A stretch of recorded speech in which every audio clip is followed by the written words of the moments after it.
ఏంటంటే మీరు ఆటోల్లో వచ్చేటప్పుడు మీ ఆటో డ్రైవర్ కనుక మీలో ఆటోలో 10 మంది ఉంటే ఎవరన్నా పిల్లలు చాలా సీరియస్గా ఇంకా పోనీ అన్న ఫాస్ట్ ఇంకా పోనీయండి అంకుల్ అని రష్ చేస్తూ ఉంటారు.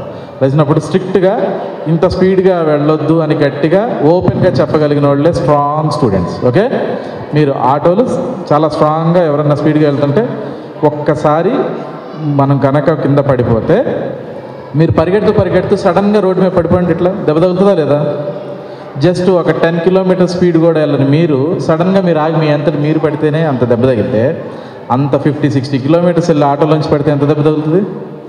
So that can end up our life. Okay, కాబట్టి మీరు కంపల్సరీగా రోడ్డు మీద వెళ్ళేటప్పుడు మీరు రోడ్ సిగ్నల్స్ చూసుకుంటూ రోడ్ సైడ్ లెఫ్ట్ నడుస్తూ వెళ్తే you will be reach your home safely. Okay, మీరు రోడ్డు మీద వెళ్ళేటప్పుడు ఎటువంటి దిక్కులు చూడకూడదు.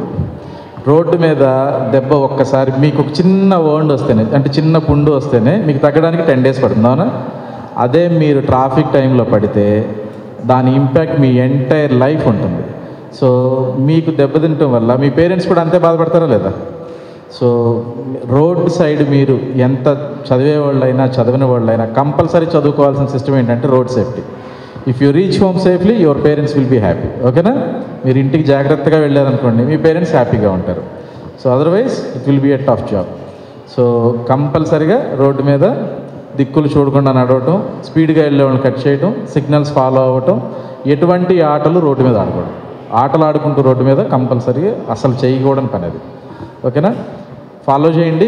ఎవరన్నా మీతో పాటు ఉన్న వాళ్ళని మీరు కరెక్ట్ చేయటం అనేది ఒక స్ట్రాంగ్ స్టూడెంటు, ఒక మంచి రెస్పెక్టబుల్ స్టూడెంట్స్ చేసే పని. సో రేపటి నుంచి కంపల్సరీగా రోడ్డు మీద డిసిప్లైన్గా వెళ్తారా లేదా? డన్? గట్టిగా good. Thank you and all the best.